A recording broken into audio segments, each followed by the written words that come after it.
Aku disebut orang kecil oleh suamiku sendiri. Tanpa ia tahu aku sedang berdiri diam. Di atas segala yang ia kejar seumur hidupnya. Sebelum mulai ceritanya, komen dulu kalian dari kota atau negara mana.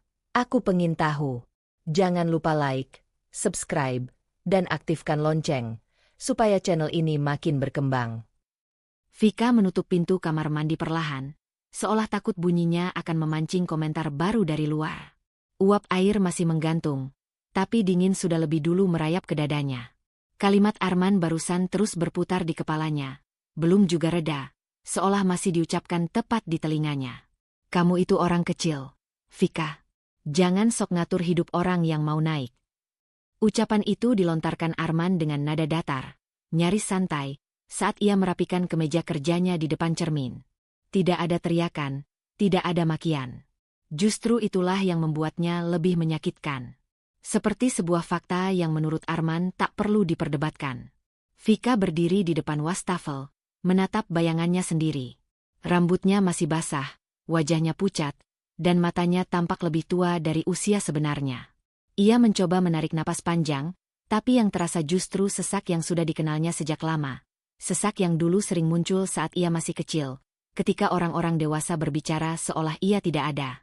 Pernikahan mereka sederhana. Tidak ada gedung mewah, tidak ada pesta besar. Vika dulu berpikir kesederhanaan itu tanda ketulusan.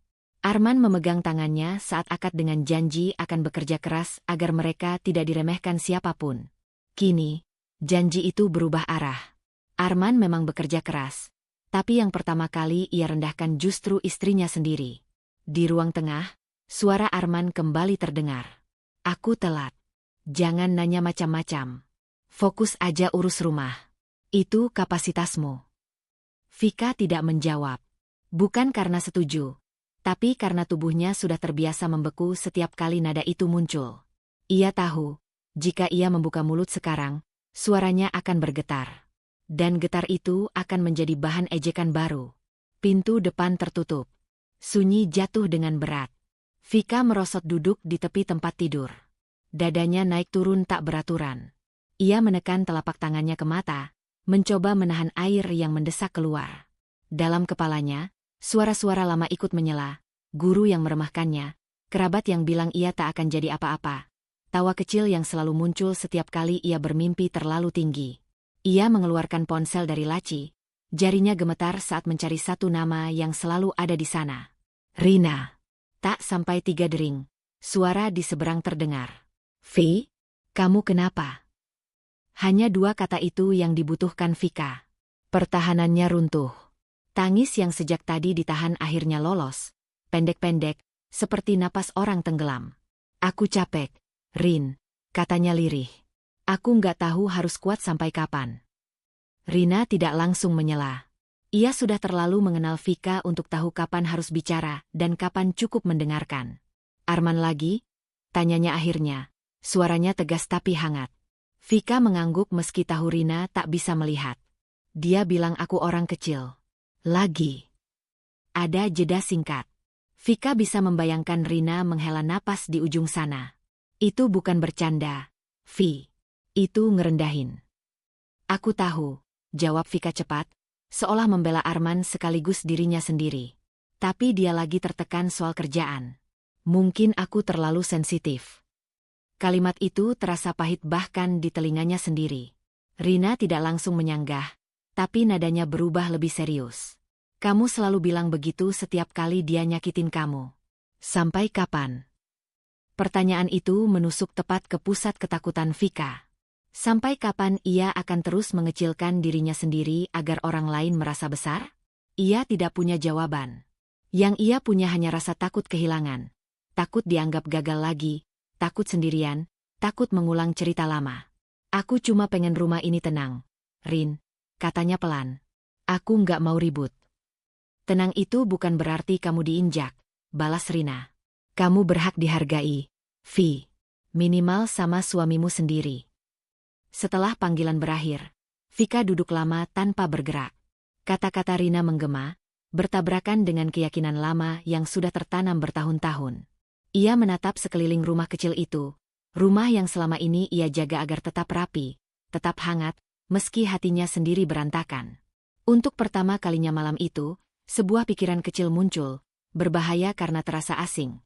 Bagaimana jika diamnya selama ini bukan kesabaran, tapi penyangkalan? Vika menggenggam ponselnya lebih erat. Ia belum berani melawan Arman. Ia belum berani mengubah apapun. Tapi jauh di dalam dirinya, sesuatu mulai bergeser. Sebuah kesadaran rapuh bahwa jika ia terus membiarkan dirinya disebut orang kecil, luka itu tak akan pernah sembuh. Dan kesadaran itu, meski masih samar, membuat dadanya terasa semakin sesak. Kesadaran rapuh yang muncul malam itu tidak langsung membuat Vika berani apapun. Pagi datang seperti biasa, terlalu cepat, seolah tak peduli pada dada yang masih berat. Ia bangun lebih dulu, menyiapkan sarapan dengan gerakan otomatis. Pikirannya masih terjebak pada satu kalimat yang terus menghantui. Orang kecil. Kata itu kini melekat, seperti label yang ditempelkan orang lain dan perlahan ia terima sebagai miliknya. Arman keluar dari kamar dengan wajah kusut. Kemeja yang kemarin disetrika rapi kini dikenakan asal. Tanpa menatap Vika, ia duduk dan meneguk kopi yang baru saja disajikan. Aku nggak jadi naik jabatan, katanya tiba-tiba. Suaranya rendah, tapi ada getaran marah yang tak disembunyikan. Vika menoleh. Kenapa? Tanyanya hati-hati, seolah berjalan di atas lantai retak. Kenapa? Arman tertawa pendek. Karena aku kurang fokus. Karena aku harus pulang ke rumah yang isinya nggak pernah nambah apa-apa. Kalimat itu jatuh tanpa peringatan. Vika membeku. Tangannya yang memegang sendok sedikit bergetar. Tapi ia memaksa tetap berdiri tegak. Aku sudah berusaha, men, katanya pelan. Aku urus rumah. Aku urus rumah. Arman memotong tajam. Ia akhirnya menatap Vika. Matanya penuh kekecewaan yang diarahkan keluar, bukan ke dalam. Itu bukan kontribusi. Semua orang bisa. Aku butuh pasangan yang bikin aku maju, bukan beban. Kata beban menghantam lebih keras dari yang Vika perkirakan. Ada dorongan untuk membela diri, menjelaskan, berteriak bahwa ia juga lelah. Tapi yang keluar hanya napas panjang yang tertahan. Ia tahu jika ia bicara sekarang, Arman akan semakin kasar. Dan kegagalan di kantor akan sepenuhnya ia lemparkan ke pundaknya. Arman berdiri, meraih tasnya. Jangan harap aku bisa sabar kalau hidupku begini terus, katanya sebelum pergi, meninggalkan sisa kopi yang belum habis dan rumah yang mendadak terasa sempit.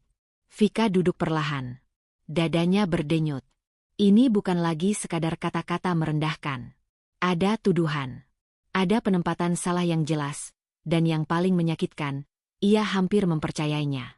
Menjelang siang, ponsel Vika bergetar. Nama ibunya muncul di layar. Bu Lestari jarang menelepon tanpa alasan, dan firasat Vika langsung mengeras. Ibu? Sapanya setelah mengangkat. Kamu baik-baik saja? Tanya Bu Lestari tanpa basa-basi.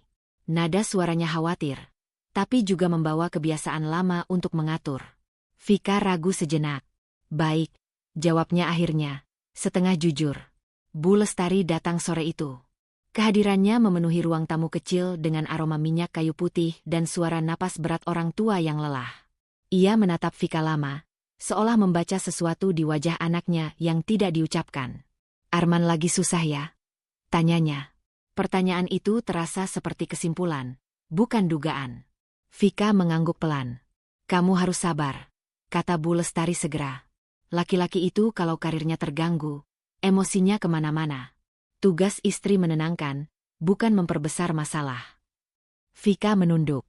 Kata tugas itu menekan pundaknya. Tapi, Bu, dia bilang aku beban. Bu Lestari menghela napas. Namanya juga ngomel. Jangan dimasukin hati. Rumah tangga itu soal bertahan, bukan soal siapa paling benar. Kalimat itu akrab, terlalu akrab. Vika pernah mendengarnya bertahun-tahun lalu, saat ia menangis karena diremehkan orang lain. Selalu bertahan. Selalu menahan. Ibu nggak mau kamu cerai, lanjut Bu Lestari, kini lebih lembut. Kamu sudah bangun keluarga ini. Jangan rusak cuma karena perasaan. Vika mengangguk lagi, meski dadanya semakin sesak. Ia tahu ibunya tidak berniat menyakiti. Tapi nasihat itu menambah satu lapisan lagi pada beban yang sudah ia pikul sendirian. Malam datang dengan keheningan yang canggung. Arman belum pulang. Vika duduk di ruang tengah, lampu redup, pikirannya berputar. Di satu sisi, ada suara Rina yang menyuruhnya berhenti mengecilkan diri. Di sisi lain, ada ibunya yang meminta bertahan demi keluarga. Ia memejamkan mata. Ketakutannya kini lebih jelas. Bukan takut disakiti, tapi takut kehilangan satu-satunya keluarga yang ia bangun dengan susah payah. Takut jika ia bersuara, semua akan runtuh, dan ia kembali sendirian seperti dulu. Saat suara kunci pintu akhirnya terdengar, Vika berdiri. Ia ingin berkata sesuatu, apa saja, tapi lidahnya keluh. Ia memilih diam, bukan karena tidak punya kata, melainkan karena tahu satu kalimat bisa mengubah segalanya. Dan untuk pertama kalinya, pilihan diam itu terasa bukan sebagai perlindungan, melainkan risiko yang perlahan menggerogoti dirinya sendiri. Diam yang Vika pilih malam itu tidak mengendap menjadi tenang. Ia justru tumbuh menjadi kewaspadaan yang melelahkan. Pagi datang dengan langkah ragu, dan Vika menjalani hari seperti orang yang berjalan di lantai licin, berusaha tidak terpeleset oleh kata-kata Arman berikutnya. Arman pulang lebih awal dari biasanya sore itu. Wajahnya tidak sepucat kemarin, tapi ada kilap aneh di matanya. Vika langsung merasakannya, seperti perubahan udara sebelum hujan. Aku dapat panggilan wawancara, kata Arman sambil melempar tas ke sofa. Nada suaranya penuh kebanggaan yang menuntut perhatian. Vika menoleh. Wawancara apa? Tanyanya, berusaha terdengar netral. Hotel besar, jawab Arman singkat, lalu tersenyum tipis. Bukan kelas-kelas kecil. Tempat orang-orang penting. Ada sesuatu dalam cara Arman mengucapkannya. Seolah kalimat itu bukan hanya informasi, tapi pembatas. Dunia yang satu ini milik orang-orang tertentu, dan Vika jelas bukan bagian darinya. Hotel mana? Tanya Vika. Refleks. Begitu nama hotel itu disebut, dadanya langsung mengencang. Tangannya yang memegang lap dapur terhenti. Nama itu seperti mengetuk pintu lama yang sudah ia kunci rapat. Jantungnya berdetak lebih cepat, tidak teratur. Untuk sesaat, ruang di sekitarnya terasa menjauh. Kamu kenapa? Arman memperhatikan wajah Vika yang berubah. Lalu ia tertawa kecil. Oh, iya. Mana mungkin kamu tahu. Dunia atas itu bukan duniamu. Kalimat itu dilontarkan ringan, seolah bercanda. Tapi Vika merasakan dampaknya lebih dalam dari ejekan sebelumnya. Ini bukan lagi soal kontribusi atau beban. Ini soal penghapusan. Seolah pengalaman, pengetahuan, bahkan keberadaannya tidak relevan. Aku cuma tanya, kata Vika pelan. Ia berusaha menenangkan napasnya, menyembunyikan kegelisahan yang kini sulit dikendalikan. Arman mengibaskan tangan. Percuma. Wawancara kayak gini bukan buat dibahas sama orang yang hidupnya cuma di dapur sama ruang tamu. Vika menunduk. Ia tahu jika ia membalas, Arman akan semakin merendahkan. Tapi diam kali ini terasa berbeda. Ada sesuatu yang ingin keluar, bukan untuk membela diri, melainkan untuk melindungi sesuatu yang jauh lebih rapuh. Sebuah bagian masa lalu yang belum siap ia buka, bahkan pada dirinya sendiri. Malamnya, Vika bertemu Rina di sebuah warung kopi kecil dekat rumah. Tempat itu sederhana, tapi cukup ramai untuk membuat Vika merasa aman dari kemungkinan Arman muncul tiba-tiba. Rina menatapnya tajam begitu Vika duduk. Kamu pucat, katanya tanpa basa-basi. Aku capek, jawab Vika singkat. Bukan capek biasa, Rina menyela. Ada yang kamu tahan. Vika mengaduk minumnya terlalu lama. Arman dapat panggilan wawancara, katanya akhirnya. Oh. Rina menaikkan alis. Bukannya itu bagus. Hotel besar, lanjut Vika, nadanya datar. Rina memperhatikan perubahan kecil di wajah sahabatnya. Jari yang mengencang di gelas, bahu yang menegang. Vi, katanya pelan. Kamu kenal hotel itu? Pertanyaan itu membuat Vika tersentak. Ia menggeleng terlalu cepat. Enggak. Aku cuma kaget. Rina tidak langsung mempercayainya. Ia mengenal Vika sejak lama. Tahu betul bahasa tubuhnya saat menyembunyikan sesuatu. Kaget karena apa? Vika terdiam. Di kepalanya, bayangan-bayangan lama mulai muncul. Lorong panjang, suara langkah cepat, percakapan orang dewasa yang berhenti saat ia datang. Semua itu terlalu berat untuk dibagi. Rin, katanya akhirnya, suaranya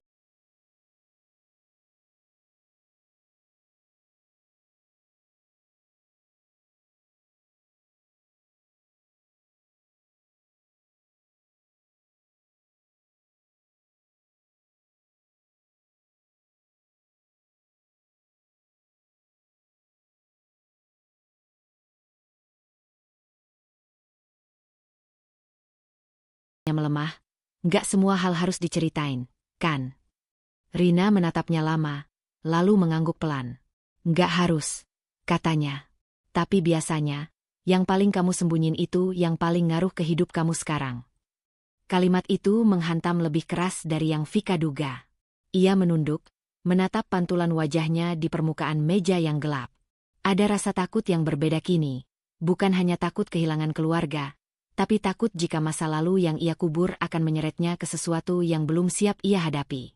Saat pulang, Arman sudah tertidur. Vika berdiri di ambang pintu kamar, memandang punggung suaminya. Nama hotel itu kembali berputar di kepalanya, membawa kegelisahan yang tak bisa ia jelaskan. Ia tahu satu hal malam itu, dunia yang Arman sebut atas, bukan sepenuhnya asing baginya. Dan justru karena itulah ia takut. Vika berbaring tanpa mematikan lampu. Di dalam dadanya, sebuah keputusan kecil mulai terbentuk.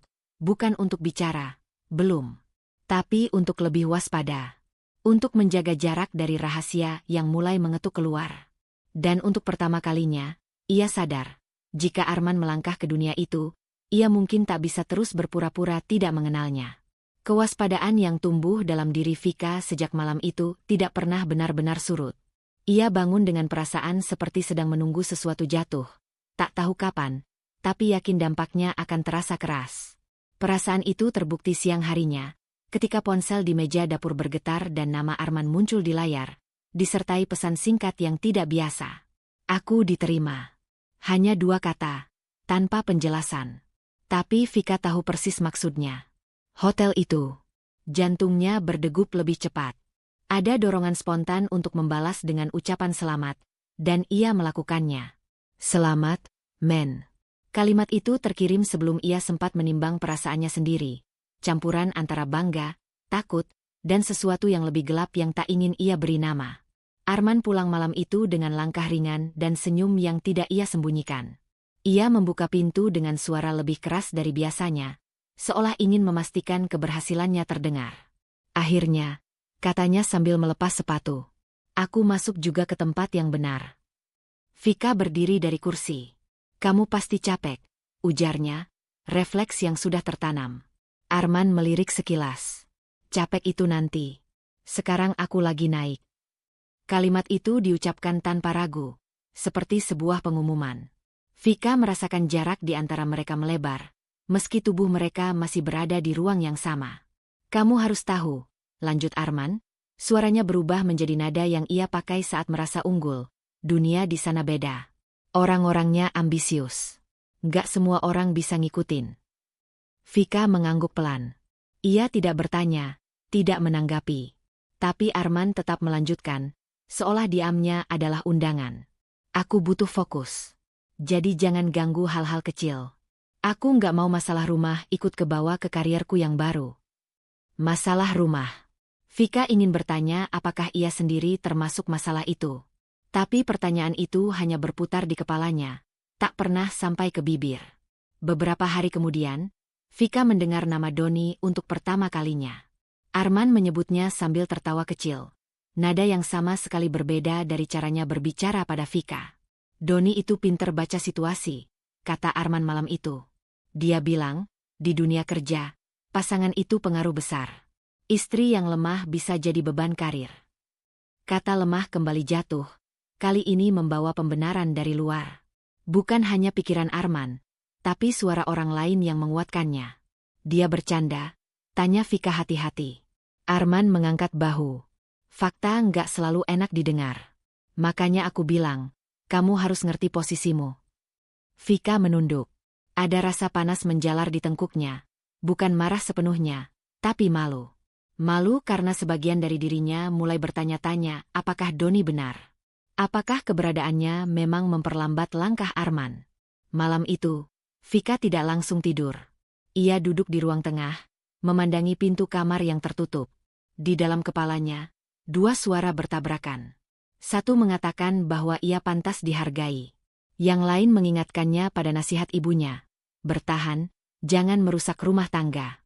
Keesokan harinya, Rina datang tanpa memberi kabar lebih dulu. Begitu melihat wajah Vika, ia tahu ada yang berubah. Dia diterima. Ya? Tanya Rina. Vika mengangguk. Dan sekarang aku kayak penghalang. Rina mengerutkan kening. Itu yang dia bilang, atau yang kamu pikir? Vika terdiam. Pertanyaan itu membuatnya goyah. Ia tidak yakin lagi batas antara keduanya. Mungkin dua-duanya. Jawabnya pelan. Vi, kata Rina, suaranya lebih tegas. Kalau keberadaanmu bikin dia merasa terhambat, itu bukan karena kamu lemah. Tapi karena dia butuh merasa lebih besar. Kalimat itu memberi sedikit kelegaan, tapi juga rasa bersalah yang baru. Vika menggenggam jemarinya sendiri. Aku nggak mau gagal lagi, Rin. Aku sudah bangun ini. Aku nggak mau dianggap nggak bisa mempertahankan apa-apa. Rina menatapnya lama. Bertahan itu pilihan. Tapi jangan sampai kamu hilang di dalamnya. Setelah Rina pergi, Vika berdiri di depan cermin. Ia menatap wajahnya sendiri, mencoba melihat apakah ia benar-benar sekecil yang dikatakan Arman dan Doni. Ia tidak menemukan jawabannya.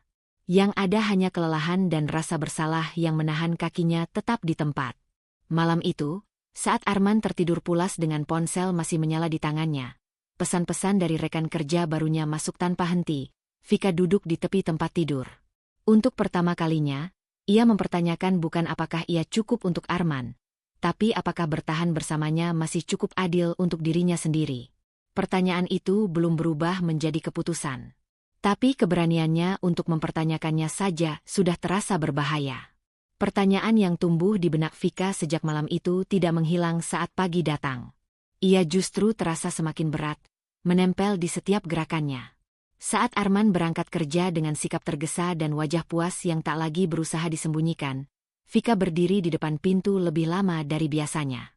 Ia menunggu suara langkah itu benar-benar hilang sebelum menghela napas yang sejak tadi ditahan. Hari itu, Vika tidak mengenakan pakaian rumah seperti biasanya. Tangannya sedikit gemetar saat ia memilih busana yang rapi, sederhana, tapi tegas. Bukan untuk siapapun di rumah ini. Ia bahkan tidak meninggalkan catatan untuk Arman. Ada bagian dalam dirinya yang tahu, semakin sedikit jejak, semakin aman. Perjalanan menuju hotel itu membuat dadanya berdenyut. Gedung tinggi dengan kaca mengilap berdiri seperti sesuatu yang pernah ia kenal, lalu sengaja ia jauhi. Setiap langkah mendekat terasa seperti melanggar sumpah yang ia buat pada dirinya sendiri. Sumpah untuk hidup kecil, agar tidak disakiti lagi. Namanya disebut pelan oleh petugas di lobi, bukan dengan suara heran, melainkan hormat. Vika mengangguk singkat, menahan reaksi yang hampir lolos. Ia diarahkan ke ruang rapat di lantai atas, jauh dari area tempat Arman biasanya bekerja. Jarak itu memberinya sedikit napas. Di dalam ruangan, beberapa orang telah duduk. Percakapan terhenti saat pintu dibuka. Seorang pria parubaya berdiri lebih dulu. Wajahnya serius tapi sorot matanya hangat. "Terima kasih sudah datang," katanya, sambil mengulurkan tangan. "Saya Hendra." Cara ia menyebut namanya tanpa embel-embel terasa disengaja, bukan merendahkan, tapi mengajak sejajar. Dari sikap orang-orang di ruangan itu, Vika langsung tahu posisinya. Pak Hendra bukan sekadar peserta rapat. Ia adalah orang yang pendapatnya diperhitungkan, seseorang yang berdiri di antara kepentingan dan tanggung jawab. "Silakan duduk, Bu Vika," lanjut Pak Hendra, nada suaranya tenang, seolah kehadiran Vika adalah hal yang sudah seharusnya. Rapat dimulai tanpa basa-basi. Angka, laporan, dan rencana jangka panjang bergulir. Vika mendengarkan, mencatat, sesekali mengajukan pertanyaan singkat. Tidak ada yang meremehkan. Tidak ada tatapan yang menguji. Justru setiap kali ia berbicara, ruangan itu memberi ruang. Pak Hendra beberapa kali menoleh ke arahnya, meminta pendapat dengan kalimat sederhana, "Bagaimana menurut Ibu?" Bukan karena formalitas, melainkan karena ia benar-benar ingin mendengar. Di momen itu, Vika merasakan sesuatu yang lama terkubur bangkit perlahan. Keyakinan bahwa ia bukan sekadar pelengkap. Bahwa pikirannya bernilai. Bahwa dunia ini, dunia yang Arman sebut atas, tidak sepenuhnya menolaknya. Namun rasa itu bercampur dengan ketegangan. Setiap kali pintu terbuka atau suara langkah terdengar di luar, jantung Vika melonjak. Bayangan Arman muncul di kepalanya. Wajahnya jika tahu siapa yang duduk di ruangan ini. Ada ketakutan yang nyata, bukan hanya tentang pertengkaran, tapi tentang runtuhnya kebohongan yang selama ini ia bangun demi bertahan. Setelah rapat selesai, Pak Hendra mendekatinya. "Terima kasih sudah hadir," katanya. "Saya tahu ini bukan keputusan mudah." Vika menatapnya sejenak. Ada banyak hal yang ingin ia tanyakan, tapi yang keluar hanya, "Saya tidak ingin mengganggu." Pak Hendra tersenyum tipis. "Kehadiran ibu bukan gangguan. Justru tanggung jawab. Kita semua di sini karena memilih bertanggung jawab pada apa yang kita pegang." Kalimat itu menancap dalam. Bertanggung jawab. Bukan bersembunyi. Bukan mengecilkan diri. Saat Vika melangkah keluar gedung itu, kakinya terasa ringan sekaligus lemah. Udara luar terasa berbeda, lebih dingin. Ia tahu ia baru saja melintasi batas yang selama ini ia jaga ketat. Tidak ada sorak, tidak ada pengakuan terbuka. Hanya kesadaran bahwa ia mampu berdiri di sana tanpa runtuh. Di rumah, suasana kembali sunyi. Vika duduk di ruang tengah, memeluk tasnya sejenak sebelum meletakkannya. Ia merasa takut Arman tahu, takut perubahan ini menuntut lebih dari yang siap ia berikan. Tapi di balik ketakutan itu, ada kesiapan kecil yang baru ia kenal. Kesiapan untuk tidak lagi sepenuhnya menghilang. Malam itu, saat Arman pulang dan berbicara panjang lebar tentang pekerjaannya tanpa menanyakan hari Vika, ia mendengarkan dengan tenang. Namun di dalam kepalanya, satu keputusan kecil mulai terbentuk. Ia tidak akan mundur sepenuhnya lagi. Belum hari ini. Tapi ia sudah melangkah. Dan langkah itu, sekecil apapun, kini membawa risiko yang tak bisa ia abaikan. Langkah kecil yang Vika ambil kemarin tidak memberi rasa aman seperti yang ia harapkan. Justru sebaliknya, ada ketegangan baru yang menempel di tubuhnya sejak pagi. Undangan acara kantor hotel tergeletak di meja, kertas tebal dengan logo yang sudah ia kenal luar kepala. Undangan itu sampai lewat Arman, dilempar begitu saja sambil berkata bahwa istri karyawan boleh datang asal tahu diri. Kalimat itu cukup membuat Vika ragu sepanjang hari. Namun ingatan tentang ruang rapat kemarin, cara Pak Hendra menatapnya tanpa meremehkan, menjadi alasan ia akhirnya bersiap. Ia tidak berdandan berlebihan. Pilihannya jatuh pada kesederhanaan yang tegas, bukan untuk menonjol, tapi untuk tidak menghilang. Acara berlangsung di ballroom hotel. Lampu-lampu gantung memantulkan cahaya hangat, tawa dan obrolan memenuhi udara. Vika melangkah masuk dengan napas tertahan. Beberapa wajah menoleh sekilas, lalu kembali pada urusan masing-masing. Tidak ada yang mengenalnya sebagai apapun selain pendamping seorang karyawan. Arman berdiri bersama sekelompok rekan kerjanya. Wajahnya cerah, sikapnya penuh percaya diri. Saat melihat Vika mendekat, senyumnya meredup tipis. "Kamu ngapain kesini?" bisiknya, cukup keras untuk didengar orang-orang di sekitarnya. Vika berhenti. "Undangannya." "Ini acara kantor," potong Arman. "Bukan tempat buat orang yang gak paham dunia sini." Beberapa pasang mata mulai melirik. Suasana yang tadinya ringan mendadak mengeras. Vika merasakan panas menjalar ke wajahnya. Ada dorongan untuk mundur, berpura-pura salah tempat. Tapi kakinya menolak bergerak. "Arman," katanya pelan, "kita bisa bicara nanti." Arman tertawa kecil, nada yang sama sekali tidak ramah. "Kenapa?" "Malu." Ia menoleh ke rekan-rekannya. "Istri saya ini, biasa saja. Jangan heran kalau kelihatan kagok. Memang gak pantas ada di acara begini." Kata-kata itu jatuh seperti tamparan. Vika merasakan sesuatu di dalam dadanya runtuh. Bukan hanya harga diri, tapi juga sisa harapan bahwa Arman masih akan melindunginya di depan orang lain. Ia berdiri kaku, tenggorokannya terkunci. Di kejauhan, seorang perempuan memperhatikan dengan wajah serius. Maya, dari bagian HR, sedang berbincang dengan koleganya saat suara Arman menarik perhatiannya. Tatapannya beralih dari Vika ke Arman, mencatat setiap gestur, setiap kata. Ia tidak menyela, tapi sorot matanya berubah, tajam.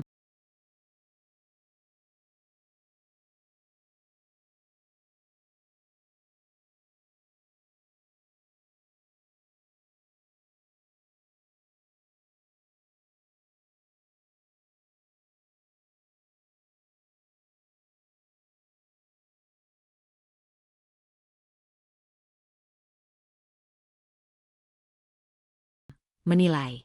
Vika akhirnya melangkah mundur. Tidak ada air mata yang jatuh, tapi rasa hancur itu terasa utuh.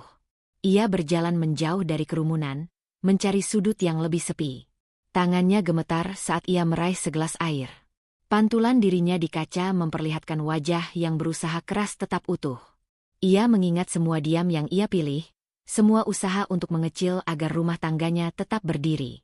Dan di hadapan orang-orang asing ini, semua itu tidak menyelamatkannya dari direndahkan. Beberapa menit kemudian, Maya mendekat. "Anda baik-baik saja?" tanyanya. Suaranya profesional tapi tidak dingin. Vika menoleh, sedikit terkejut. "Ya," jawabnya otomatis, meski jelas tidak sepenuhnya benar. Maya mengangguk, matanya masih menyimpan pertanyaan. "Kalau butuh sesuatu, beritahu saya." Tidak ada simpati berlebihan, tapi ada pengakuan bahwa apa yang baru saja terjadi tidak normal. Kalimat singkat itu memberi efek yang tak terduga. Vika menyadari bahwa ada orang yang melihat, yang mencatat. Bahwa penghinaan Arman bukan hanya urusan rumah tangga, tapi cerminan karakternya di ruang publik. Acara belum selesai, tapi Vika memilih pulang. Di perjalanan, dadanya terasa kosong sekaligus berat. Harga dirinya memang runtuh malam ini, tapi di antara reruntuhan itu, ada sesuatu yang mulai mengeras. Tekad yang belum berbentuk keputusan, tapi sudah menolak untuk diinjak lagi. Di rumah, ia duduk sendirian dalam gelap. Ia tidak menangis. Ia hanya mengulang satu kalimat dalam pikirannya. "Aku tidak pantas diperlakukan seperti ini." Kalimat itu sederhana, tapi berbahaya. Karena begitu ia mempercayainya, diam tak lagi terasa sebagai satu-satunya pilihan. Kalimat yang berulang di kepala Vika sejak malam itu tidak memberi ruang untuk tidur nyenyak. "Aku tidak pantas diperlakukan seperti ini." Ia mengucapkannya pelan di dalam hati, seolah takut jika terlalu keras. Kalimat itu akan menuntut sesuatu yang belum sanggup ia berikan. Pagi datang dengan tubuh lelah dan mata yang terasa panas, tapi perasaannya justru lebih jernih daripada hari-hari sebelumnya. Ketika Bu Lestari datang siang itu, Vika tahu ia tidak bisa lagi menyembunyikan apapun. Ibunya menatap wajahnya lebih lama dari biasanya, lalu menghela napas berat. "Kamu kelihatan kurus," kata Bu Lestari sambil duduk. "Arman masih keras sama kamu." Pertanyaan itu bukan tudingan, lebih seperti pengakuan bahwa ia sudah menduga. Vika menunduk, jarinya saling mengunci. "Kemarin, di acara kantor," katanya pelan, lalu berhenti. Kata-kata terasa berat, seperti membuka pintu yang selama ini ia jaga rapat. Bu Lestari menunggu, wajahnya tegang. "Dia bilang aku nggak pantas ada di sana," lanjut Vika. Suaranya tidak bergetar, justru terlalu datar.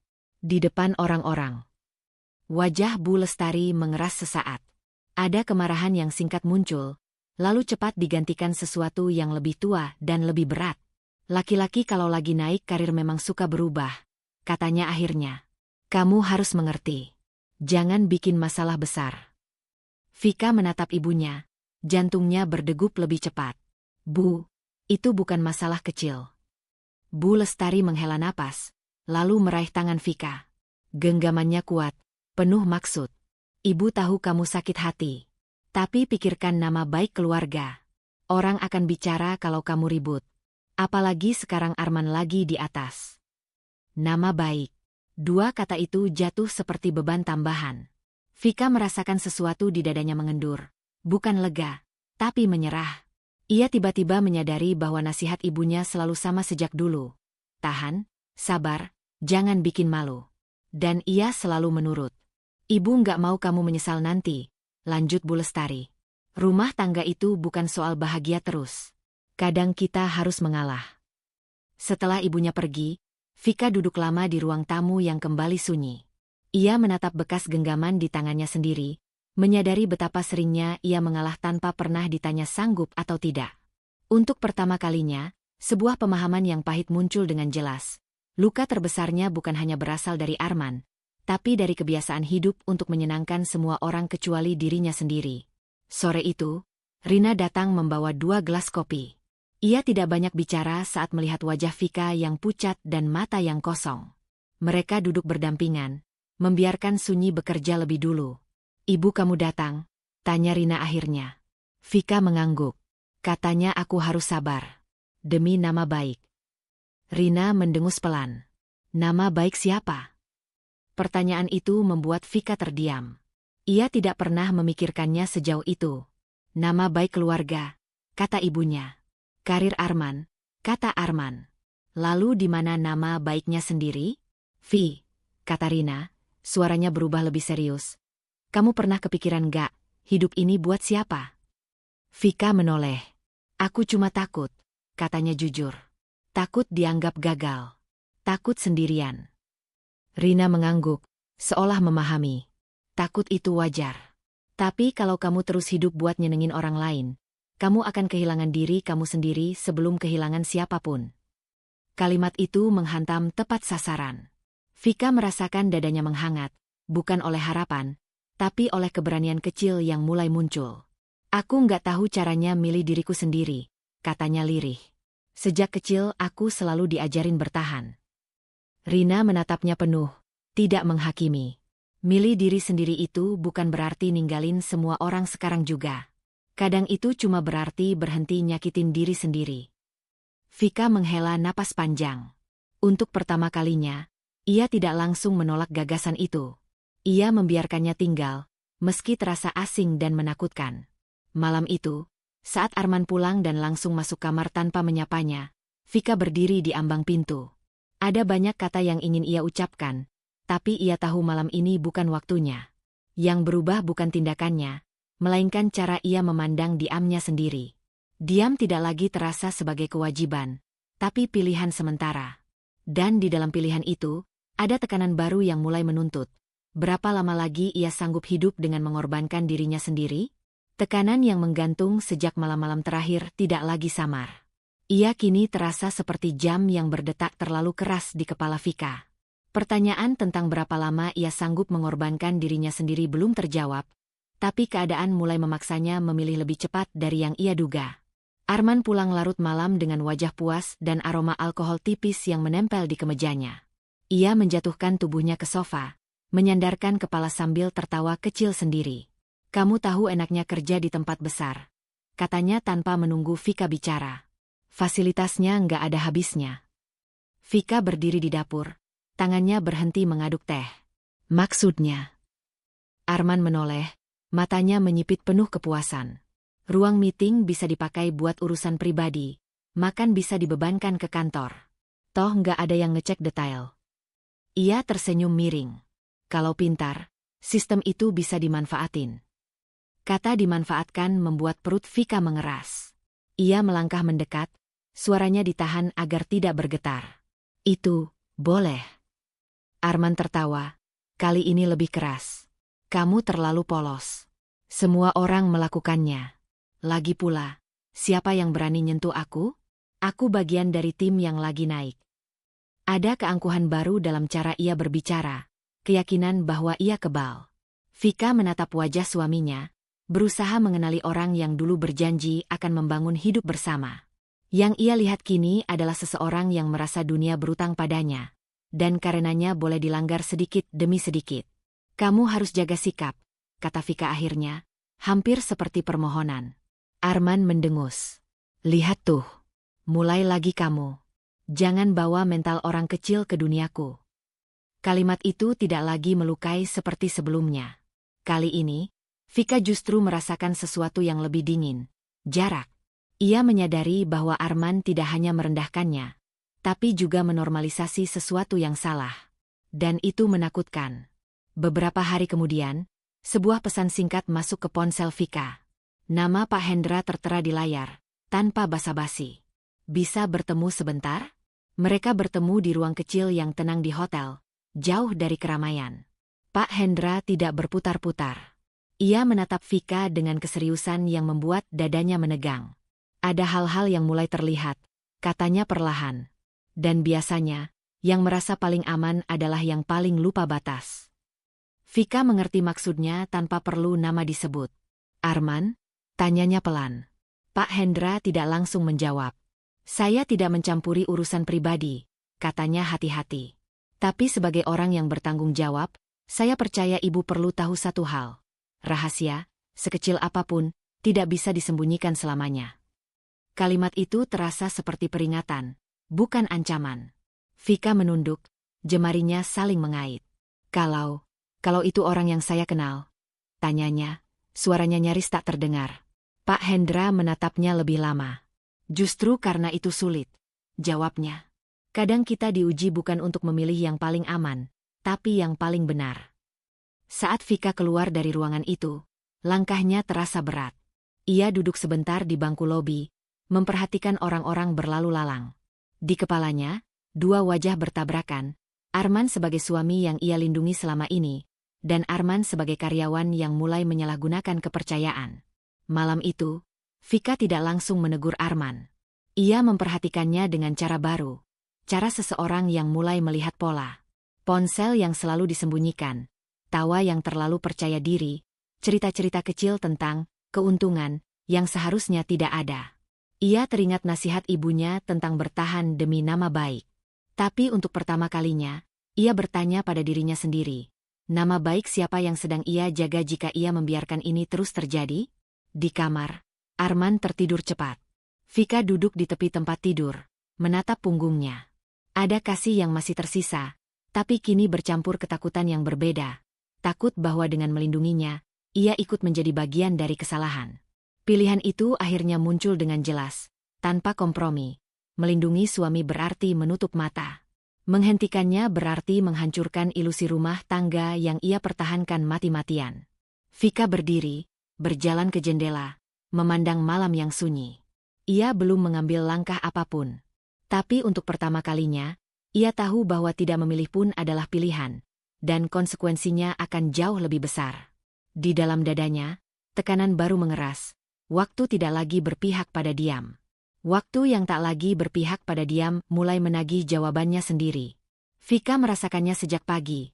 Udara terasa lebih berat, dan setiap bunyi notifikasi membuat jantungnya berdegup tidak wajar. Ia tahu sesuatu sedang bergerak, dan kali ini bukan sekadar firasat. Arman pulang lebih cepat dari biasanya. Wajahnya tegang, bukan marah, tapi waspada.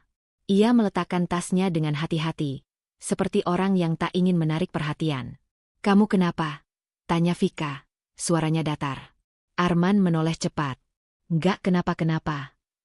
Kebohongan itu terlalu jelas. Vika tidak langsung mengejar. Ia memperhatikan dari jauh, menyimpan pengamatan seperti orang yang sedang menyusun potongan puzzle. Telepon Arman berdering tak lama kemudian. Ia menjawab di balkon, tapi dinding tipis rumah itu tidak cukup menahan suara. "Tenang, Don," kata Arman dengan nada mendesak. "Kita kan satu tim. Kalau kamu jatuh, aku juga keangkat. Aku nggak akan ninggalin kamu." Vika berdiri mematung di dapur. Nama itu, Doni, mengunci semua kecurigaannya pada satu titik.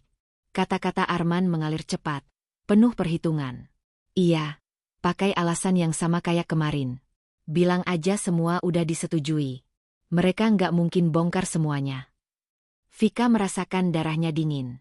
Bukan hanya karena pelanggaran itu nyata, tapi karena Arman memilih bersekongkol, bukan mengaku. Ia tidak hanya melanggar aturan, tapi juga menarik orang lain agar sama-sama tenggelam. Saat Arman kembali masuk, Vika masih berdiri di tempat yang sama. "Doni kenapa?" tanyanya pelan. Arman terkejut sesaat, lalu menghela napas kesal. "Kamu dengar?" Vika tidak menjawab. Tatapannya cukup memberitahu bahwa ia sudah tahu lebih dari yang Arman kira. "Dia lagi disorot," lanjut Arman akhirnya. "Hal kecil. Administrasi. Bukan urusan kamu. Hal kecil yang bikin kamu harus nutupin." Vika bertanya, kali ini lebih tajam. Arman mendengus. "Kamu nggak ngerti. Di kantor itu, kita harus saling jaga. Kalau satu jatuh, yang lain ikut. Doni cuma minta aku amanin beberapa hal." Beberapa hal. Kalimat itu mengaburkan pelanggaran menjadi kesepakatan. Vika merasakan sesuatu patah di dalam dirinya. Selama ini, ia menahan diri demi rumah tangga. Kini, rumah tangga itu justru menjadi alasan Arman untuk membenarkan kesalahan.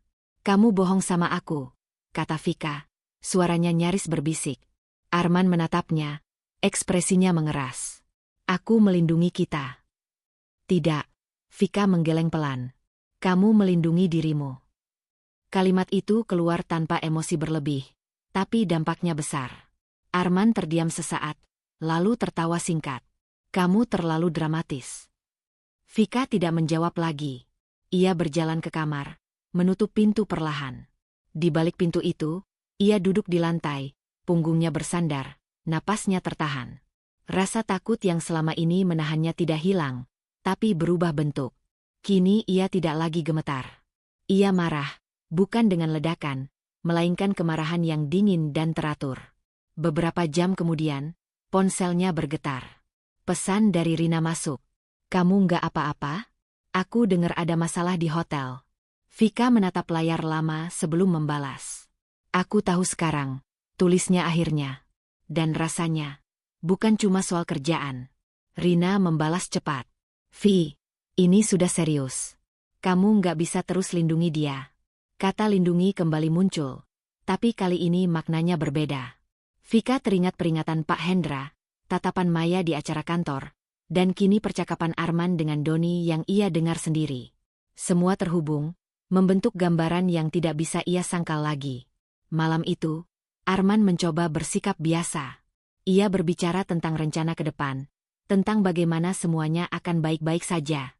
Vika mendengarkan dengan tenang, terlalu tenang. Dalam kepalanya, sebuah keputusan kecil mulai terbentuk, bukan keputusan akhir, tapi pergeseran posisi. Ia tidak lagi bertanya apakah ia harus bertahan. Pertanyaannya kini, sampai kapan ia akan ikut menjadi tameng? Saat Arman tertidur, Vika mengambil ponselnya. Ia tidak menelepon siapapun. Ia hanya membuka pesan lama, membaca ulang peringatan yang pernah ia abaikan. Ketakutannya tidak hilang, tapi kemarahan yang tenang kini memegang kendali. Dan di dalam kemarahan itu, ada kesiapan baru untuk tidak lagi ikut terseret demi menjaga orang yang jelas-jelas telah mengkhianatinya, sebagai istri dan sebagai manusia. Kemarahan yang tenang itu belum reda ketika Vika melangkah masuk ke ruang rapat lantai atas hotel. Ruang yang selama ini hanya ia datangi sebagai bayangan. Kali ini berbeda. Tidak ada Arman. Tidak ada penyamaran peran sebagai istri karyawan. Hanya langkahnya sendiri yang terasa berat, tapi mantap. Pak Hendra sudah menunggunya. Pria itu berdiri, bukan dengan formalitas berlebihan, melainkan dengan sikap yang menunjukkan satu hal, tanggung jawab. Terima kasih sudah datang, ucapnya pelan. Vika mengangguk. Tangannya dingin, tapi ia tidak menyembunyikannya. Ia duduk di kursi utama, posisi yang selama ini ia hindari. Detik berikutnya, pintu terbuka, dan Maya masuk bersama dua anggota manajemen inti lainnya. Wajah Maya berubah seketika saat melihat Vika duduk di sana, bukan sebagai tamu, bukan sebagai pengantar, melainkan sebagai pusat ruangan. Pak Hendra tidak berputar-putar. Saya rasa, saatnya kalian tahu. Bu Vika adalah pemilik saham mayoritas hotel ini. Keheningan jatuh berat. Maya menatap Vika, matanya mencari-cari sesuatu yang selama ini terasa janggal. Jadi, selama ini, Vika menarik napas. Saya memilih diam, katanya. Suaranya tidak tinggi, tapi cukup untuk mengisi ruangan. Bukan karena tidak peduli, karena saya takut. Pengakuan itu membuat Maya duduk perlahan. Tidak ada senyum, tidak ada keterkejutan berlebihan, hanya penilaian baru yang terbentuk. Sikap profesionalnya bergeser menjadi lebih hati-hati. Kenapa sekarang? Tanya Maya akhirnya. Pak Hendra yang menjawab, bukan untuk mengambil alih suara Vika, tapi untuk menguatkannya. Karena diamnya Bu Vika mulai melukai banyak pihak, termasuk dirinya sendiri. Vika menunduk sesaat. Lalu ia mengangkat wajahnya kembali. Ayah saya meninggal mendadak, katanya. Hotel ini, dunia ini, adalah miliknya. Setelah itu, setiap kali saya berdiri sebagai pemilik, saya merasa seperti mengambil sesuatu yang belum siap saya jaga. Saya takut dinilai. Takut dianggap hidup dari nama besar, bukan dari kemampuan. Kata-kata itu keluar satu persatu, seperti pintu yang lama terkunci akhirnya terbuka. Maya mendengarkan tanpa menyela. Di matanya, Vika tidak lagi terlihat sebagai sosok samar di balik rapat, melainkan seseorang yang selama ini memilih mengecil demi bertahan. Dan Arman? Tanya salah satu manajemen inti dengan hati-hati. Vika tidak langsung menjawab. Dia tidak tahu. Ucapnya akhirnya. dan saya belum siap membukanya ke publik. Maya mengangguk pelan. Itu hak ibu. Tapi mulai hari ini, kami perlu tahu kemana arah kebijakan akan dibawa. Kalimat itu bukan tantangan, melainkan pengakuan. Vika merasakannya. Untuk pertama kalinya, ia tidak lagi berdiri sebagai istri seseorang, atau bayangan masa lalu. Ia berdiri di posisi kuasanya sendiri, meski masih tersembunyi. Rapat berlangsung singkat, tapi padat. Tidak ada pengumuman besar. Tidak ada perubahan struktur yang mencolok. Hanya keputusan-keputusan kecil yang menggeser arah. Audit internal dipercepat, akses tertentu dibatasi, dan laporan langsung ke Pak Hendra diperketat. Setiap keputusan yang diucapkan, Vika merasakan getaran baru di dadanya. Bukan takut, melainkan tanggung jawab. Usai rapat, Maya menghampirinya.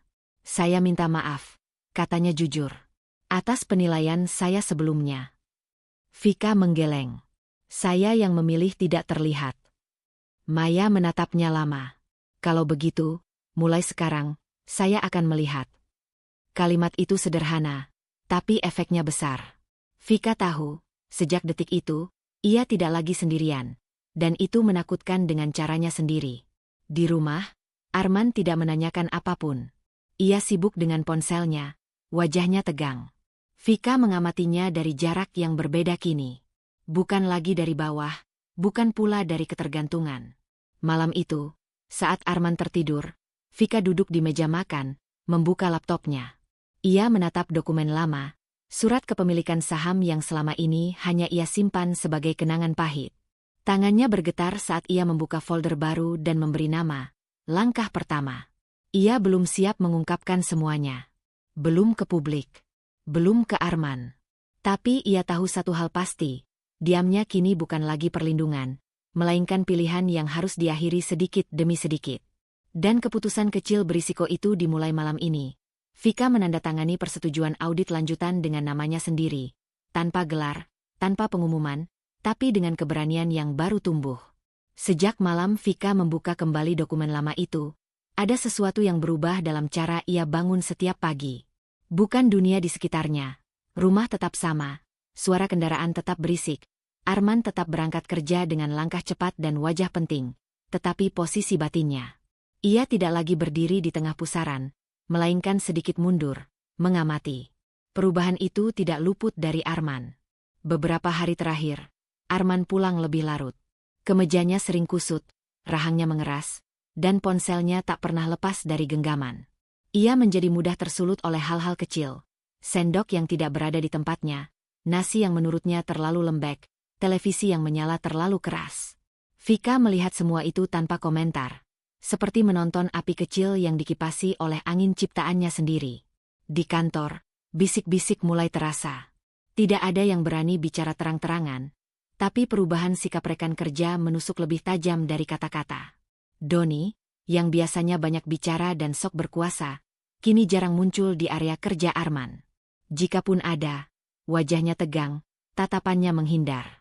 Arman mulai merasa ada rapat-rapat yang tidak mengundangnya, email yang tak lagi menyalinnya, dan keputusan yang diambil tanpa persetujuannya.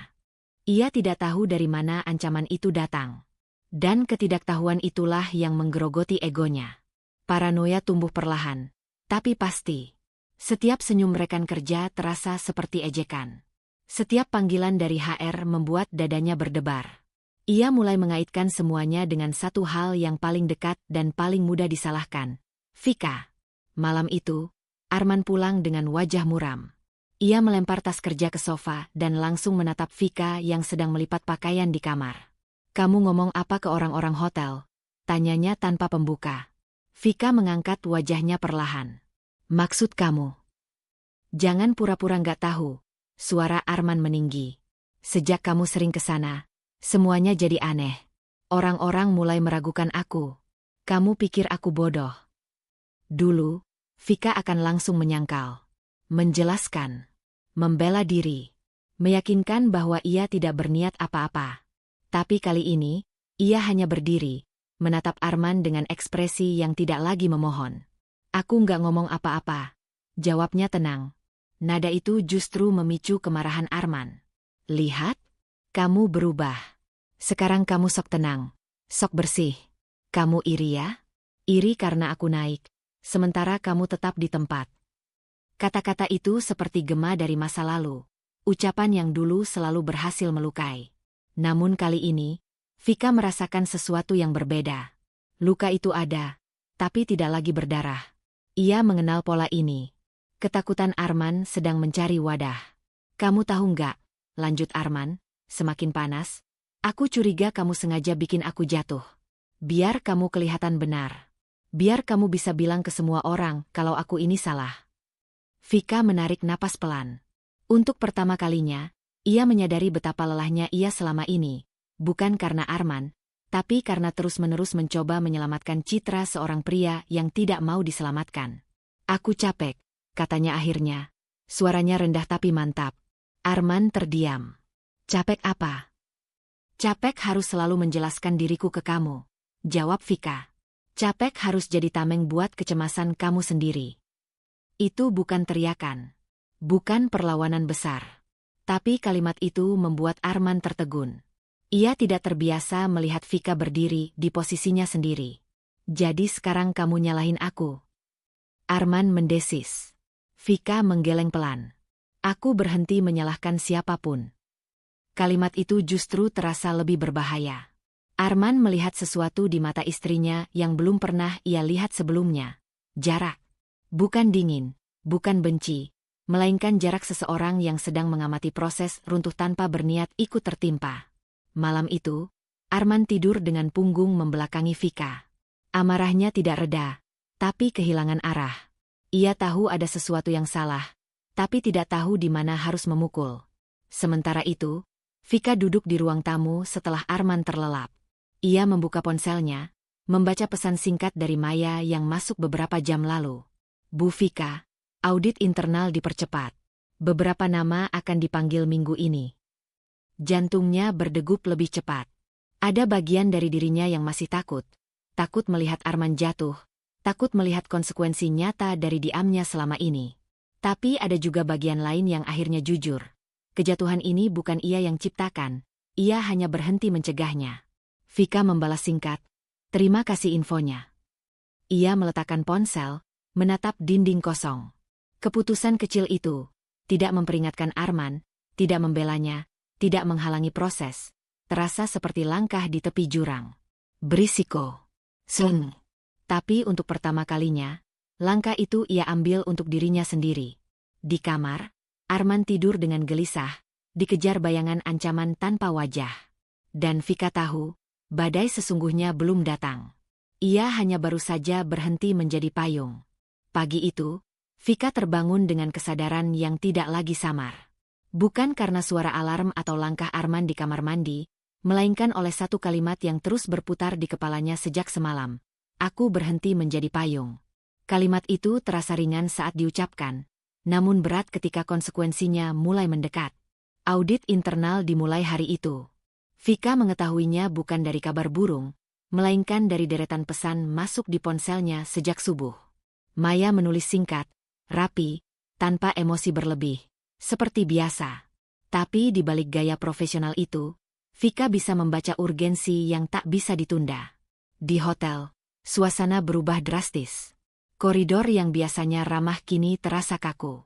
Senyum-senyum ditahan, suara langkah terdengar lebih cepat, dan pintu-pintu ruangan tertutup lebih lama dari biasanya. Tim audit bergerak sistematis, tidak tergesa, tapi jelas tahu kemana harus menuju. Vika berjalan melewati mereka tanpa menyapa, tanpa ditanya. Sebuah isyarat diam bahwa posisinya sudah dipahami, meski belum diumumkan. Di ruang kerja sementara yang disiapkan untuknya, map demi map tertata di meja panjang. Pak Hendra berdiri di sisi jendela, tangan bersedekap, wajahnya tenang namun serius. Ia tidak perlu menjelaskan apapun. Bukti itu berbicara sendiri. Penggunaan fasilitas hotel untuk kepentingan pribadi. Pemesanan kamar atau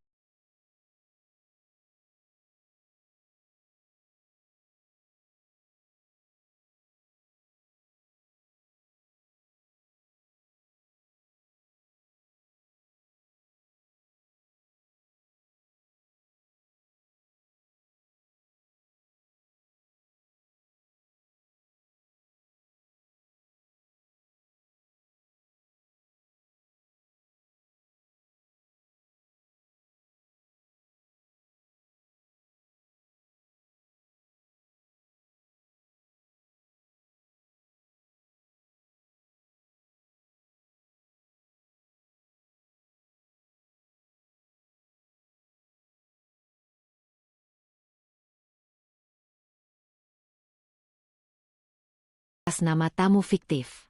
Akses sistem yang seharusnya terbatas.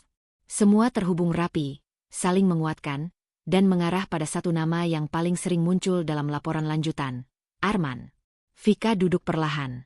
Dadanya terasa sesak, bukan karena kaget, tapi karena pengkhianatan itu kini memiliki bentuk yang jelas. Selama ini, ia masih sempat berharap, sekecil apapun, bahwa Arman hanya terseret, bukan memilih. Namun bukti-bukti itu tidak meninggalkan ruang abu-abu. Doni sudah mengaku, kata Pak Hendra akhirnya. Dan dalam pengakuannya, dia menyebut Arman tahu, tapi memilih ikut menikmati. Kalimat itu seperti palu terakhir. Vika menutup mata sejenak. Di kepalanya, terlintas wajah Arman yang dulu ia bela habis-habisan, pria yang selalu berkata dunia ini kejam dan hanya yang kuat yang bertahan. Kini, ia melihat kejamnya itu dari sudut pandang yang berbeda. Maya masuk tak lama kemudian. Ia membawa satu berkas tipis, tapi langkahnya mantap.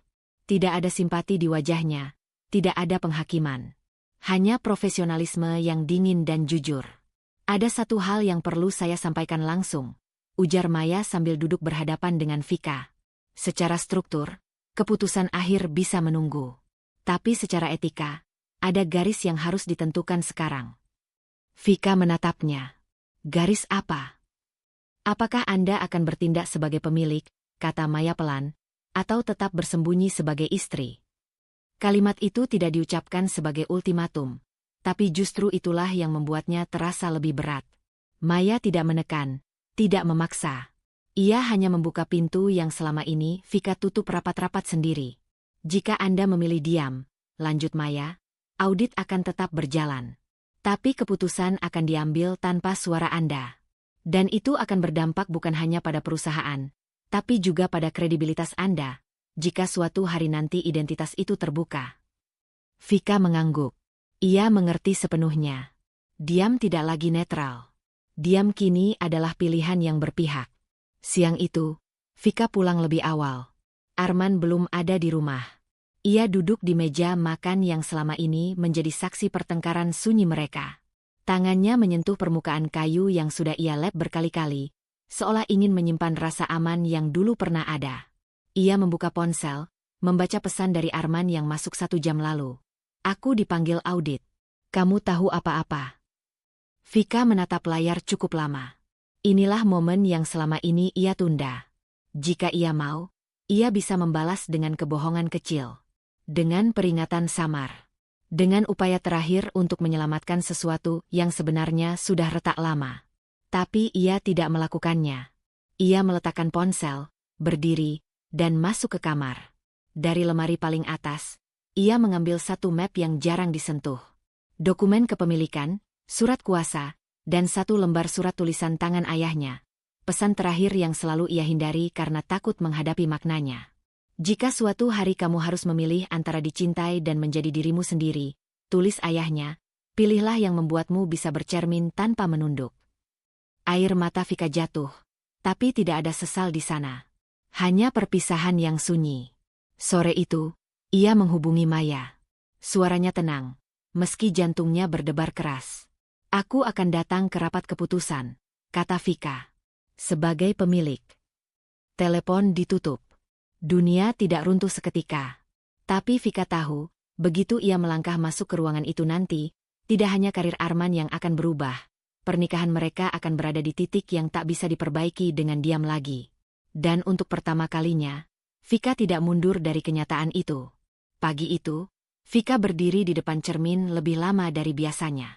Bukan untuk memastikan riasan atau pakaiannya, melainkan untuk memastikan satu hal yang lebih penting.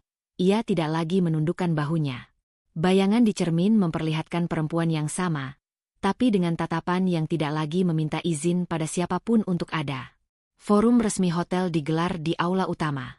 Kursi-kursi tertata rapi, layar besar menyala, dan ratusan karyawan memenuhi ruangan dengan bisik-bisik yang tak bisa sepenuhnya ditekan. Ada agenda penting, begitu rumor beredar. Audit internal. Perubahan kebijakan.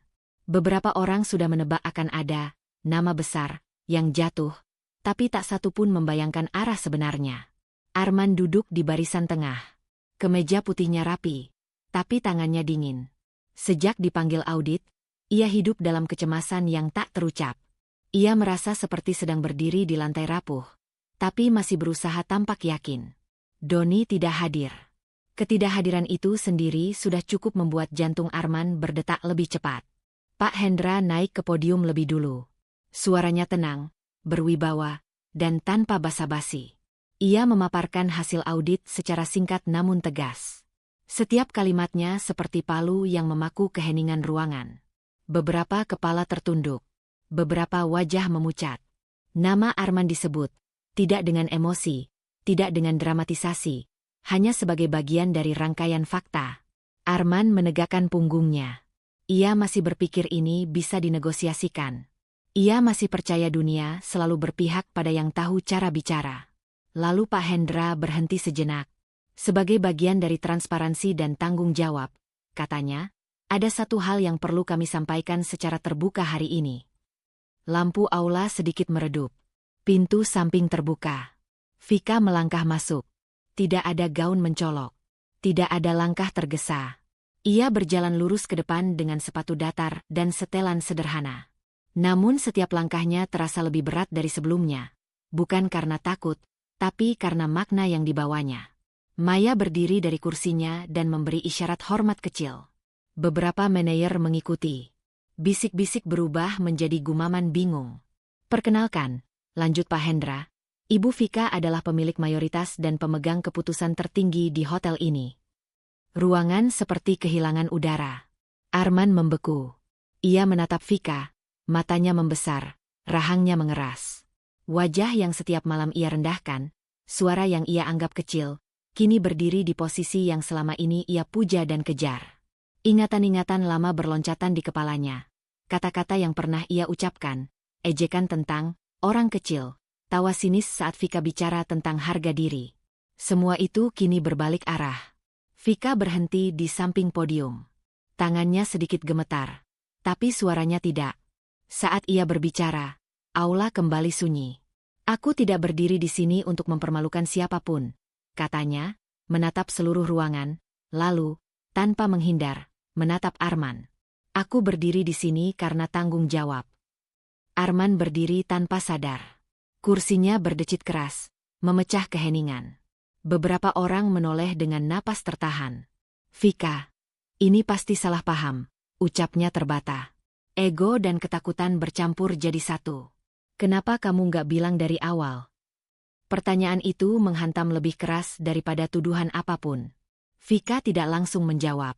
Ia melangkah mendekat satu langkah, menjaga jarak yang cukup agar suaranya tidak berubah menjadi bisikan pribadi, tapi tetap terasa personal. Karena setiap kali aku bicara, katanya tenang, kamu tidak mendengarkan. Tidak ada teriakan. Tidak ada air mata. Justru ketenangan itulah yang membuat Arman kehilangan pijakan. Ia ingin membela diri, ingin menjelaskan, ingin memutarbalikkan keadaan seperti biasa. Tapi ratusan pasang mata kini menjadi saksi, dan untuk pertama kalinya, ia tidak mengendalikan narasi. Vika kembali ke podium. Ia menyampaikan keputusan awal dengan jelas, prosedural, tanpa menyebut hubungan personal apapun. Setiap kata dipilih dengan hati-hati, seperti seseorang yang akhirnya belajar berbicara tanpa meminta validasi. Di barisan depan, Maya mencatat. Pak Hendra mengangguk pelan. Sistem berjalan sebagaimana mestinya. Saat forum ditutup, tidak ada tepuk tangan. Hanya keheningan berat yang penuh makna. Arman duduk kembali, tubuhnya lemas. Ia baru saja kehilangan sesuatu yang selama ini ia kira aman, superioritas. Dan lebih menyakitkan lagi, ia kehilangannya di hadapan perempuan yang ia remehkan. Sementara itu, Vika berjalan keluar aula dengan langkah mantap. Di balik ketenangannya, ada tekanan baru yang muncul. Kesadaran bahwa membuka identitas berarti membuka pintu ke konfrontasi yang lebih pribadi dan lebih menyakitkan. Ia belum memutuskan apa yang akan ia lakukan terhadap Arman sepenuhnya. Tapi satu hal jelas, ia tidak akan kembali bersembunyi. Dan disitulah, babak paling berbahaya bagi mereka berdua baru saja dimulai. Dampak forum resmi itu belum reda ketika Vika kembali duduk di ruang rapat utama sore harinya. Udara terasa lebih berat dari biasanya, seolah setiap dinding ikut menyimpan gema keterkejutan pagi tadi. Kali ini, Tidak ada bisik-bisik. Semua orang tahu apa yang akan terjadi. Dan justru karena itulah, keheningan menjadi saksi yang paling kejam. Vika duduk di kursi pimpinan. Posisi yang dulu selalu ia hindari kini menopang seluruh tubuhnya. Tangannya terlipat rapi di atas meja, tapi jari-jarinya dingin. Ia menatap lurus ke depan, menunggu satu orang terakhir yang belum masuk. Pintu terbuka. Arman melangkah masuk dengan wajah pucat. Kepercayaan diri yang biasa melekat padanya runtuh sepenuhnya. Ia tidak lagi berjalan tegap, tidak lagi memandang sekeliling dengan rasa memiliki. Kali ini, ia seperti tamu yang datang terlambat ke penghakimannya sendiri. Maya berdiri di sisi ruangan, berkas di tangannya lengkap dan tersusun. Pak Hendra duduk sedikit menjauh, memilih peran sebagai saksi, bukan pelindung. Beberapa manajer lain hadir, wajah mereka netral, bukan karena tidak peduli, tapi karena sadar bahwa keputusan ini tidak boleh dibumbui emosi. Vika membuka rapat tanpa basa-basi. Suaranya stabil, meski dadanya bergetar. Agenda kita hari ini satu, katanya. Menindaklanjuti hasil audit internal. Maya menyerahkan berkas pertama. Vika membukanya perlahan, membiarkan halaman-halaman itu berbicara sebelum suaranya menyusul. Setiap pelanggaran dibacakan singkat, jelas, dan tanpa interpretasi. Nama Arman muncul berulang kali, berdampingan dengan tanda tangan, tanggal, dan akses sistem yang tidak terbantahkan. Arman menunduk. Keringat dingin mengalir di pelipisnya. Vika, katanya akhirnya, suaranya serak. Aku bisa jelasin. Vika menatapnya. Tatapan itu tidak marah, tidak tajam. Justru itulah yang membuat Arman semakin kehilangan pegangan. Silakan, ucap Vika. Arman berdiri setengah, tangannya gemetar. Aku tertekan. Target tinggi, lingkungan kejam. Semua orang melakukannya. Doni. Sudah cukup, potong Maya. Suaranya tegas namun terukur. Pengakuan Doni justru memperkuat temuan, bukan meringankan. Arman menoleh ke Vika, matanya memohon. Aku suamimu. Kamu tahu aku bukan orang jahat. Aku cuma. Kamu bukan di sini sebagai suamiku, kata Vika pelan, tapi jelas. Kamu di sini sebagai karyawan yang melanggar kepercayaan. Kalimat itu jatuh seperti pintu yang ditutup perlahan tapi pasti. Arman mencoba langkah terakhirnya. Kalau aku jatuh, kamu juga ikut hancur. Orang-orang akan bilang kamu kejam. Mereka akan lihat kamu menghancurkan suamimu sendiri. Untuk sesaat, jantung Vika berdegup lebih keras. Luka lama menyentuh permukaan. Ketakutan akan penilaian. Akan menjadi perempuan yang tidak tahu diri. Akan kehilangan cinta dengan memilih kebenaran. Namun kali ini, ia tidak membiarkan luka itu mengambil alih. Aku tidak menghancurkan siapapun, jawab Vika.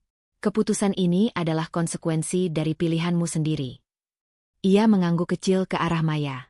Berdasarkan bukti yang ada, lanjut Vika, suaranya sedikit bergetar namun tidak pecah. Dan sesuai dengan kebijakan perusahaan, maka dengan ini kontrak kerja atas nama Arman dinyatakan berakhir efektif hari ini. Ruangan seakan berhenti bernapas. Arman terduduk kembali. Wajahnya kosong, seolah baru saja kehilangan kemampuan untuk memahami kata-kata. Beberapa detik berlalu sebelum ia tertawa kecil. Tawa rapuh yang lebih mirip desah putus asa. Jadi, selesai? Tanyanya lirih. Vika mengangguk. Secara profesional, ya. Tidak ada kata kita. Tidak ada maaf. Justru ketiadaan itulah yang paling menyakitkan. Arman berdiri tanpa berkata apa-apa lagi. Langkahnya gontai saat ia keluar ruangan, melewati orang-orang yang dulu ia anggap kecil. Tidak ada yang menghentikannya. Tidak ada yang menepuk bahunya. Dunia yang selama ini ia bangun runtuh tanpa suara. Pintu tertutup. Begitu rapat selesai, satu persatu orang keluar. Maya memberi anggukan singkat, bukan pujian, tapi pengakuan. Pak Hendra menatap Vika lebih lama, seolah ingin memastikan ia masih berdiri. Ketika ruangan benar-benar kosong, Vika akhirnya membiarkan bahunya turun. Napasnya tertahan sejak awal rapat kini terlepas, diiringi getaran kecil yang tak bisa ia cegah. Air mata tidak jatuh, tapi matanya panas. Ia baru saja menutup bab lama hidupnya. Namun hati tidak bisa ditipu oleh ketegasan. Ada bagian dari dirinya yang masih berduka, bukan pada Arman yang sekarang, melainkan pada harapan lama yang pernah ia rawat dengan sepenuh hati. Ponselnya bergetar. Pesan masuk dari Arman, singkat dan kacau, "Kita masih bisa bicara. Jangan lakukan ini ke kita." Vika menatap layar itu lama. Inilah tekanan baru yang tidak tercantum dalam berkas audit manapun. Keputusan pribadi yang tidak bisa diserahkan pada prosedur. Ia mengunci ponsel tanpa membalas. Langkahnya keluar ruang rapat terasa lebih berat dari masuknya tadi. Ia tahu, setelah pemecatan ini, tidak ada lagi tempat aman untuk bersembunyi. Rumah yang ia bangun bersama Arman kini berdiri di tepi runtuh. Dan pilihan selanjutnya akan menentukan apakah ia pergi membawa dirinya sendiri, atau terseret oleh reruntuhan masa lalu. Vika berhenti sejenak di koridor, menutup mata. Pagi setelah pemecatan itu, rumah terasa asing bagi Vika. Bukan karena furnitur berubah atau karena suara baru muncul, melainkan karena satu ketidakhadiran yang akhirnya nyata. Lemari Arman setengah kosong. Beberapa pakaian raib, sisanya dibiarkan tergantung seperti keputusan yang tak selesai. Di meja makan, kursi yang biasa ia duduki kini tak tersentuh, menyisakan ruang yang terlalu luas untuk sekadar disebut kosong. Tidak ada pesan pamit. Tidak ada penjelasan. Arman menghilang dari hidup Vika sebagaimana ia masuk dulu, dengan ego, lalu pergi saat semuanya tak lagi bisa ia kuasai. Kabar terakhir yang Vika dengar datang dari Maya, singkat, profesional, tentang Arman yang gagal mengajukan banding, lalu mengundurkan diri dari proses lanjutan. Setelah itu, sunyi. Tidak ada penebusan instan. Tidak ada permintaan maaf yang megah. Hanya lenyap. Vika berdiri di ruang tamu cukup lama, menimbang perasaan yang bercampur, lega, sedih, marah yang telah lelah, dan duka atas versi dirinya yang pernah berharap Arman akan berubah. Ia tidak mengejar, tidak pula menunggu. Ia mengerti kini, kepergian itu adalah bagian dari konsekuensi, bukan untuk dikejar, bukan untuk diratapi berlarut. Hari-hari berikutnya berjalan pelan tapi pasti. Di hotel, Vika menata ulang perannya tanpa gegap gempita. Ia memimpin rapat-rapat dengan tenang, menegaskan batas, memperbaiki sistem yang pernah dilanggar. Maya menjadi rekan kerja yang jujur dan tegas, bukan penjilat. Pak Hendra tetap berada di sisinya, memberi jarak yang sehat antara dukungan dan kemandirian. Tidak ada pengumuman besar tentang siapa Vika di hadapan publik luas. Ia memilih kerja yang rapi sebagai pengenal terbaik. Namun perubahan paling sulit justru menunggu di luar kantor. Bu Lestari datang suatu sore, membawa raut wajah yang selama ini Vika kenal sebagai demi kebaikan. Ibu itu duduk dengan canggung, tangannya menggenggam tas, seolah takut berkata salah. "Ibu dengar semuanya," ucap Bu Lestari pelan. "Ibu salah." Kata-kata itu tidak datang dengan dramatis. Tidak ada tangis histeris. Justru kesederhanaannya membuat Vika menahan napas. Selama ini, tekanan terbesar Vika bukan hanya Arman, melainkan harapan ibunya yang menuntut kesabaran tanpa batas demi nama baik. "Ibu takut kamu sendirian," lanjut Bu Lestari. "Ibu pikir bertahan itu selalu lebih terhormat." Vika duduk berhadapan, memilih jujur tanpa menyudutkan. "Aku bertahan terlalu lama, Bu. Dan aku hampir kehilangan diriku sendiri." Hening menyelimuti mereka, lalu Bu Lestari mengangguk. "Kalau sekarang kamu berdiri begini, Ibu ingin belajar mendukung, bukan menahan. Itu bukan rekonsiliasi yang sempurna. Tapi itu cukup."